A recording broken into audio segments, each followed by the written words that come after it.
Chapter 3 The Humming Sky. The third night, the dream did not wait for him.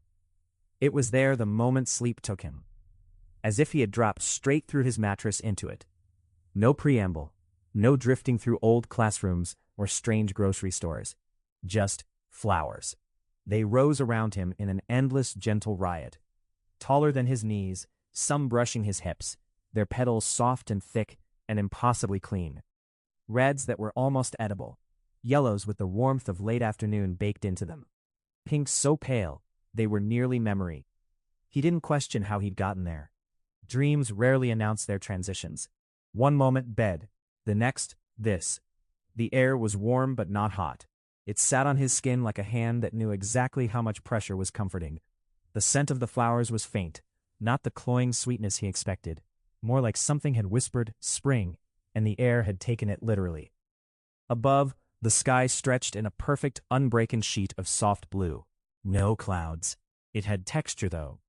A velvety depth, like the inside of a paint tube laid flat across the world. And it hummed. He noticed the sound only when he tried to listen for silence. A low, steady vibration, woven through everything. Not quite in his ears, more in his bones. Like the world was a distant refrigerator, and he was leaning against it.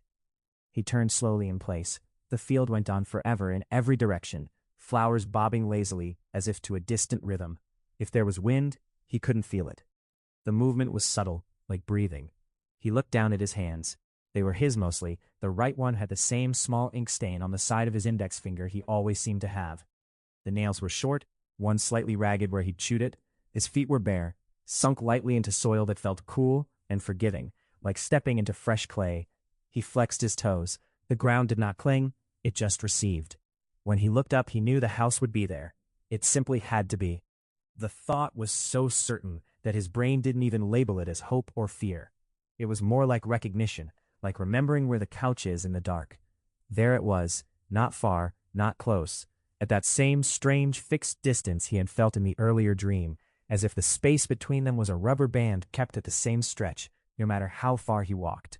The field parted around it politely. Flowers clustered near but did not touch its foundation. The red roof sat jaunty against the humming sky. The cream walls glowed softly, as if catching a light source that didn't exist. And the door, teal, round-topped, with that tiny perfect knob, was open, just a little. In the waking world, that opening had been a hairline suggestion. Here in the dream, it was undeniable. A narrow, dark slice, like a mouth just starting to speak. Jasper felt, absurdly, like he'd been waiting for that. He took a step forward. The hum in the sky thickened, not louder exactly, more present. It wrapped around his chest, a pressure that wasn't unpleasant, but wasn't neutral either. Like a hug from someone you didn't yet know if you wanted to be close to. The flowers brushed his legs as he moved. Their petals ticked his skin with soft, papery touches. Some turned their faces toward him, others toward the house. Some seemed undecided, twitching faintly between the two. He realized then that he felt very calm. Not the slippery, brittle kind of calm he carried on bad days, where his insides raced, but his outside moved slowly. This was different. Thick, weighted, like he'd been wrapped in something warm, and told there was nothing to do but walk and look. The house's painted-on smile was exactly as it was in the print. Wide, arched just so over the door. Only now, standing here in the humming air, it seemed less like a static shape and more like an expression, a choice. He stopped at the edge of the little invisible boundary where the flowers decided to end and the bare ground around the house began.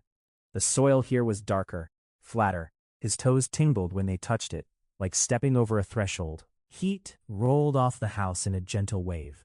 Not heat from a sun or from a fireplace. It felt more like the warmth from a living body, a person standing very close. The kind of warmth you didn't notice until someone stepped away and you missed it. Jasper shivered despite himself. He lifted his right hand. His fingers hovered in the air, an inch from the creamy wall, then the door, then the empty slice where the teal had parted. He could feel a pull there, a soft, inward draw, like the space just beyond the opening was inhale. He didn't touch it. He didn't need to.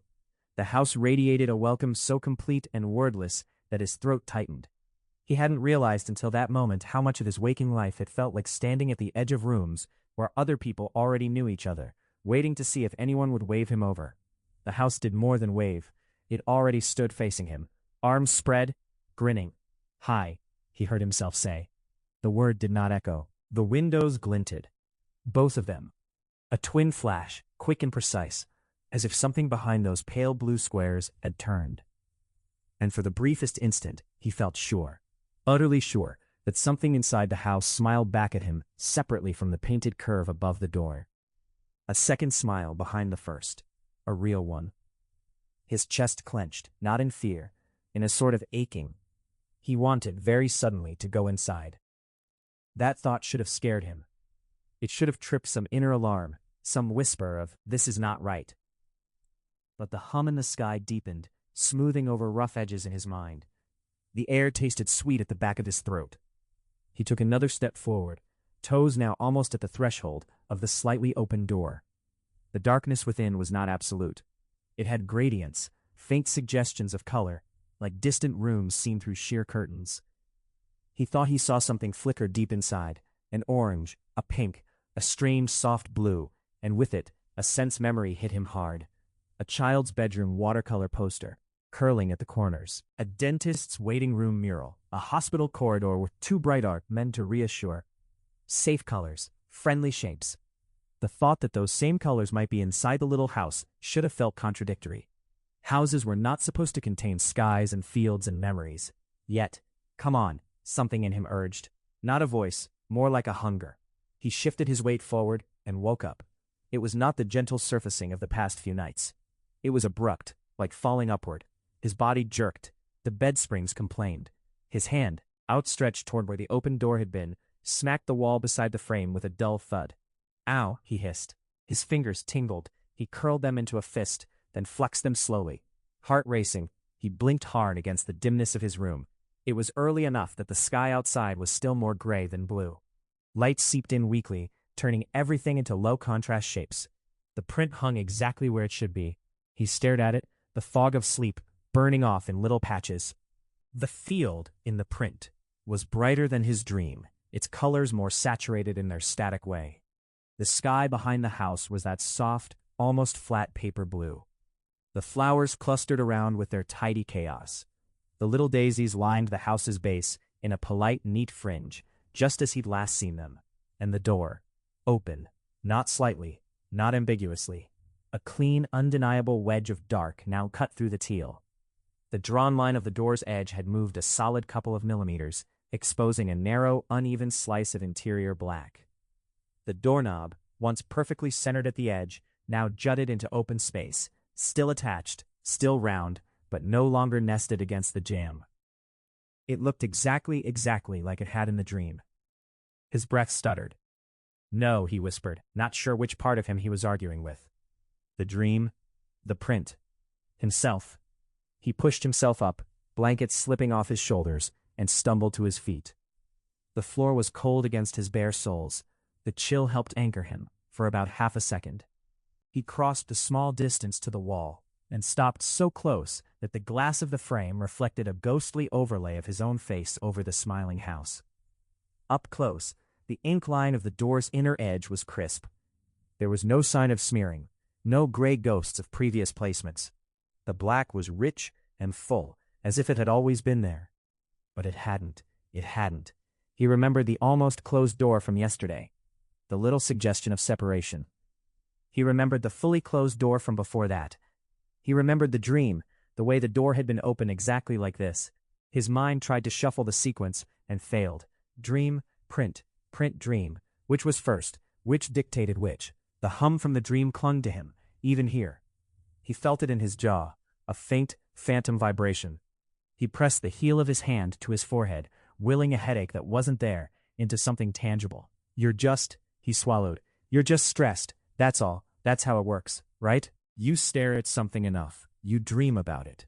Then your brain, like, retrofits reality." The speech sounded flimsy even to him. He dropped his hand and met the painted house's gaze. Its painted smile seemed brighter now, the curve more generous. "Did I do this to you?" he asked, voice barely above a breath. The house did not answer. Ink and paper did not move. The black gap of the door did not widen, did not recede. From the nightstand, his phone buzzed faintly. He jumped at the sound. God. He tore his eyes away from the print and snatched the device up, grateful, desperate, for something else to look at. A new email notification glowed on the screen. Subject, RE, Children's Book Sample. Loved your work. His stomach lurched. He tapped it open with clumsy thumbs. Hi Jasper, it read. We absolutely loved your sample pages. Your style is exactly what we're looking for. Playful, but emotional. Are you available for a full 32-page project? We'd love to hop on a call this week to discuss rates and schedule. Best, Mara. He stared, reread, checked the sender address twice to make sure it wasn't some elaborate spam. Loved your work. Exactly what we're looking for. Call to discuss rates. Something fizzed through his veins. Not the flat, jittery anxiety he'd grown used to, but something warmer, sharper, joy maybe, or hope. He'd almost forgotten the flavor. He laughed once, a shaky, disbelieving sound. He glanced involuntarily at the print. The smiling house looked intensely pleased with itself. That's not related, he told it, feeling ridiculous for saying it out loud. He wasn't the kind of person who believed in signs, or luck charms, or talismans. He told stories with colors for a living. He knew how humans made patterns out of nothing. Still, he looked back at the phone, where the words "loved your work" waited patiently, glowing. Yes, he typed. I'd love to talk. Thank you so much for reaching out. He hit send before he could overthink the phrasing. The rest of the morning moved strangely quickly, like a film cranked up to 1.25 speed. Another email arrived from a local gallery he'd submitted a piece to 3 months ago and had mentally written off. Hi Jasper, apologies for the delayed reply. We're curating a show focused on whimsical architecture and illustration, and your piece Apartment Bones would be a perfect fit. Would you be interested in participating? Small stipend included. 2 messages, both good, in the same morning. He almost checked the date to see if it was April Fool's. It was not. He texted his sister to tell her about the book offer. Her responses came in quick bursts of exclamation marks and encouragement. He took a screenshot of the gallery email and sent it to her too. Look at you, she wrote back. Finally, see? I told you your weird houses would pay off. His eyes slid almost automatically to the wall. The weird house smiled. He laughed, softer this time, a little more grounded. Okay, he said to the room. Okay, that's good. This is good. He went through his morning movements on a kind of buoyant autopilot. Coffee tasted less bitter. The room felt larger. Even the perpetual mess of pens and cables on his table seemed charming instead of oppressive. When he caught his reflection in the bathroom mirror, he hardly recognized the half-grin tugging at his own mouth. As the day unspooled, more small good things happened, like beads along a string.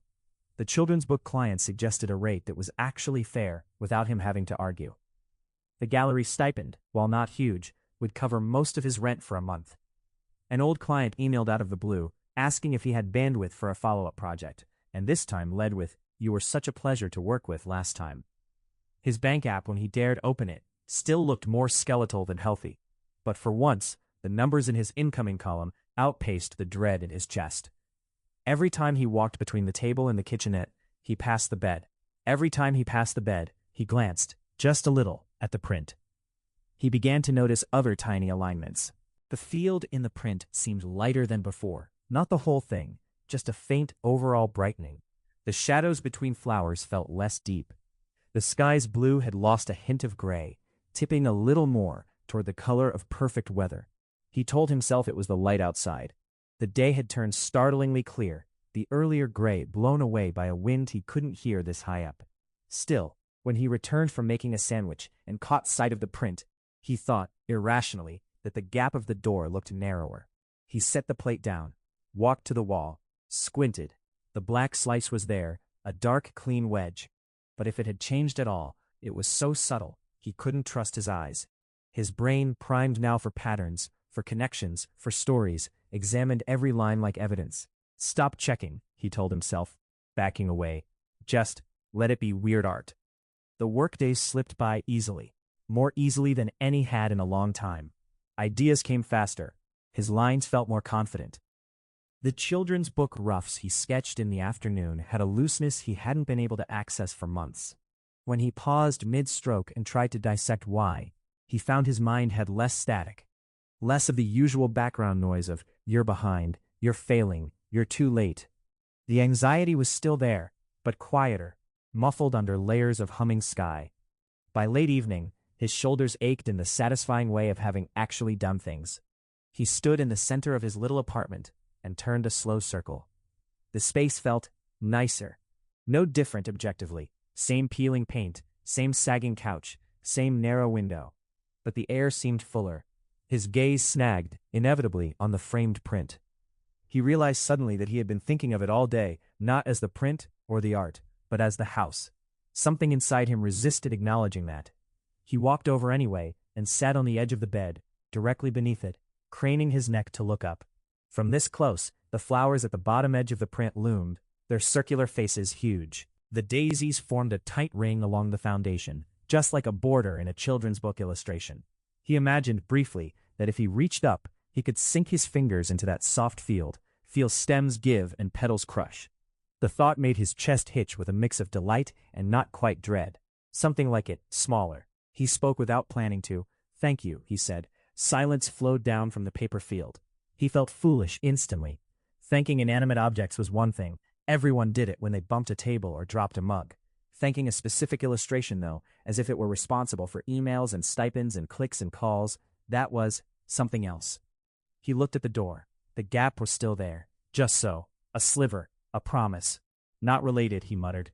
"Correlation, not causation. That's how it works. Brain wants patterns. Coincidences happen." The words sounded like a lecture, but the edge had worn off. Underneath the skepticism, a quiet little superstition had started to bloom. "What if," it whispered, harmlessly, "you just let yourself pretend for a while?" His throat tightened. It had been a long time since anything in his life felt like it might be for him. He sighed.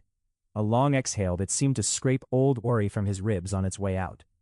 "Fine," he said to the ceiling, to the humming dream memory still hovering at the edges of his thoughts. "You're my good luck charm now. How's that?" The house, of course, did nothing. He went through his nightly rituals with an ease that surprised him, brushing teeth, washing face, not checking his email one last time. When he turned off the bathroom light, he caught a glimpse of himself in the mirror and saw, fleetingly, a version of his face that looked lighter. Back in the main room, he hesitated by the lamp. The odd thread of unease that had wriggled quietly underneath the day's good fortune tugged at him. It was faint, but persistent. A simple question repeated in different words. "What's the cost?" He told himself that was just scarcity brain. The part of him that didn't trust good things to last. He looked at the house, at the door, at the humming sky painted above it. "Don't get creepy," he told it. "That's the deal." He clicked the lamp off. Darkness settled, thicker than it should have for a mostly clear night. His eyes adjusted. The outline of the frame emerged. The block of the house, the small, darker oval of the door. He waited for the creaks, for the imagined sounds, for that tiny, traitorous part of his brain to start twisting every noise into a sign. Nothing happened. The apartment was just its usual orchestra. The low rumble of distant traffic, the hum of the fridge, the occasional murmur from a neighbor's television through the thin walls. The clock ticked. His heartbeat slowed. Sleep came quickly this time, as if it had been waiting impatiently just off stage. The transition was seamless. One moment, weight of blanket, faint scratch of sheet against his leg. The next, flowers. He recognized shapes now. Faces. A particular pink with ruffled edges, a knobby little orange that reminded him of the marigolds his grandmother used to plant. The sky hummed that same low, bone-deep tone. If there were words in it, they were beyond his hearing. It felt the way a lullaby might feel if you removed the melody and kept only the warmth. He looked down, bare feet in the cool soil, hands as before, an ink smudge, even here. When he looked up, he didn't even need to search. The house was right in front of him. Closer. The trick of distance had changed. The rubber band between them slackened. It was as if his first walk had taken days, and this second one, a wide stride. Now the house loomed in front of him at a comfortable conversational distance, close enough that if it had a real head, they could have seen eye to eye. Heat poured off it in gentle waves, hitting his face, his chest. The warmth was more intense now, like standing next to a space heater on a cold day. Not unpleasant. Just very felt. The door. Open wider. Where before he had seen only a narrow wedge of darkness, now he could see the suggestion of an interior just beyond. Colors glowed faintly in the black. a streak of pastel orange, a band of seafoam green, a fog of lavender. His breath caught. The smell was different here. Still floral, but mixed now with something else. The faint, nostalgic odor of paper, dry and slightly sweet. A library in summer, a fresh sketchbook, the inside of a box of crayons, opened for the first time. He realized then, with a strange jolt, that he felt happy. Not the jittery, disbelieving happiness of morning emails. A softer, older sort, the kind he'd had as a kid, walking into the school art room, seeing the tables laid out with supplies. The house's painted-on smile curved over him like a shelter. "Okay," he said softly, to himself, to the humming sky. "Okay, I'm here." The windows glinted again, that quick twin flash. He stepped closer. The threshold was a line of almost black, where soil met the house's foundation. The daisies here. Were there daisies here, in the dream? Yes, a perfect echo of the fringe from the print. He towed one experimentally. It bent, its stem gave. It was as real as anything else here. He laughed quietly, the sound catching in the vibrating air. Part of him knew this should be wrong, that you weren't supposed to taste the air in dreams, or feel individual petals, or track continuity between nights. "It's just vivid," he told himself, his voice barely carrying over the hum. "That's all." He placed his right foot over the threshold.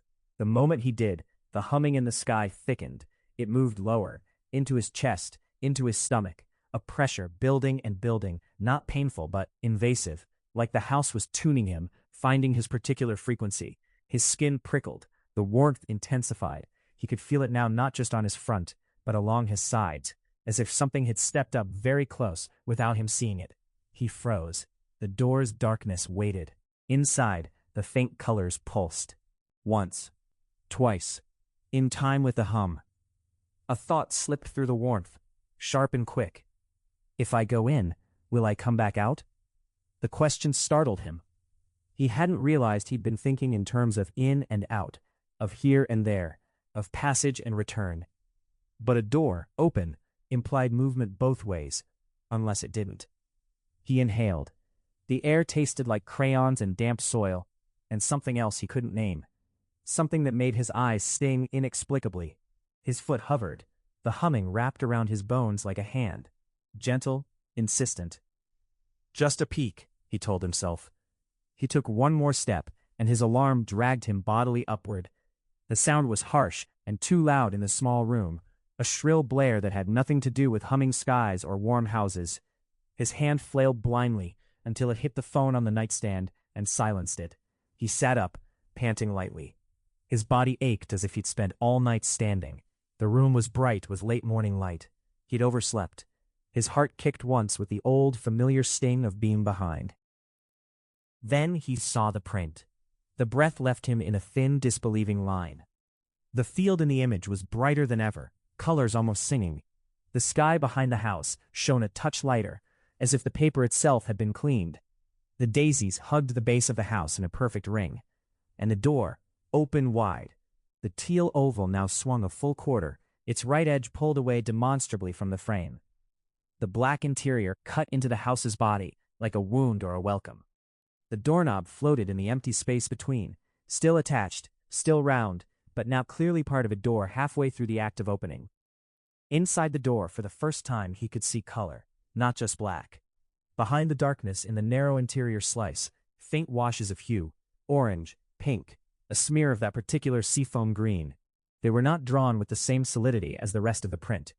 They were hazier, softer, like something glimpsed through gauze, exactly like the flickers he'd seen, moments ago, in the dream. His pulse roared in his ears.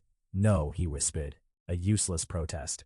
But there it was. He looked from the print to his own feet on the floor, to his own fingers digging crescents into his palms, to the crease on his wrist from where he'd slept funny. He felt very awake. The cooling embers of the dream, the smell, the warmth, the hum, sat heavy in his chest. They did not feel like ordinary dream residue. They felt like carryover. He dug the sketchbook out from under a pile of reference printouts with hands that shook just a little. The page from 2 days earlier, his rough version of the house, with the daisies in the wrong place, the door nearly closed, stared back at him. He flipped to a clean page, sketched quickly, eyes snapping between the print and the paper, the open door, the interior colors, the ring of daisies. His hand knew the shapes now. He dated this one too. The proof made the back of his neck tingle. He could lie to himself about misremembering. He could rationalize away tricks of light, the brain's fondness for patterns. But he could not easily argue with his own dated drawings, showing a thing changing over time that should not be able to change. His phone buzzed, either unaware or uncaring about the quiet alarm in his bones. He forced himself to look. Another email. This one, from a small publisher he'd sent a portfolio to almost a year ago. He'd forgotten them. "Hi Jasper, apologies for the long silence. We've been reviewing submissions, and your work really stood out to us. Would you be open to illustrating a cover for an upcoming YA novel? It's a paid commission with a tight deadline, but we think you'd be perfect. Let us know." He laughed once, almost hysterical. "Of course," he said to no one. To the phone, to the print, of course now. The day unfolded in a glittering series of yeses. The children's book client called and was warm and excited and used words like collaborative and creative freedom. The gallery curator sent over the contract, legit, concise, with actual payment terms that didn't read like a trap. The YA cover project confirmed. The rate was better than he would have dared ask. His bank app, updated with the promised deposits, looked survivable. More than survivable, if he'd budgeted well. He finally allowed himself to order the nicer set of brushes he'd been eyeing for months, the ones he kept saving and unsaving from an online cart. His finger hovered over the place order button for only a second before tapping. "You deserve some good tools," he muttered. He kept glancing up, threading the day through the house's steady presence on the wall. Each time he looked, the scene in the print was exactly the same. The ring of daisies. The open door, quarter open and no more. The hint of colors inside, frozen mid-pulse. The unease that had been a thread in him since the first shifting petals had not left. It had changed texture. Less a sharp wire now, more a faint, constant buzz. Good things were happening. Tangible, external things. That made it harder to trust his own discomfort. "You're not used to this," he told himself as he sketched thumbnails for the YA cover. Good news feels wrong, because it's new, not because it is. He relaxed into the work. Hours passed. His body slipped into the familiar rhythm of brain to hand, thought to line. The hum in his chest kept pace. When he finally pushed away from the table in the late evening, his back complaining and his eyes gritty, he realized he hadn't left the apartment all day, again. He frowned. "I should go outside at some point," he said quietly. The idea of leaving suddenly felt complicated, as if the apartment were now an ecosystem with delicate balance. Him, his work, the print, the flow of improbable good fortune. What if he stepped out and something reset? He snorted at himself. "You're not cursed to this floor plan," he said. "You're just really into your work right now, that's all." He stood anyway, forced his muscles to stretch, rolled his shoulders until something popped. He walked to the window and pressed his palm against the cool glass. Outside, dusk had turned the sky the precise shade of blue that the print used, humming, silent. He turned back toward the room. The house looked different for a split second. His breath snagged. Had the door? No. It was still the same. Quarter open, interior colors faint and soft. He exhaled, long. The unease, that thin buzz, threaded through the happiness in him, tying the two feelings together so tightly he couldn't tell which was cause and which was effect. That night, sleep came faster than ever, as if he was being welcomed back. The humming sky waited. The flowers leaned in. The house glowed with its unnatural warmth. Door opened just where the print froze it, smiling wider than any structure had a right to. As Jasper stepped forward into that bright, impossible field, for the third time, hand already lifting toward the inviting dark beyond the teal door. Part of him knew, quietly, distantly, that his life outside had begun to turn in his favor at the exact same pace the house was opening. And some other part of him, lulled by warmth and color and the taste of long-awaited success, chose for now not to pull at that particular thread.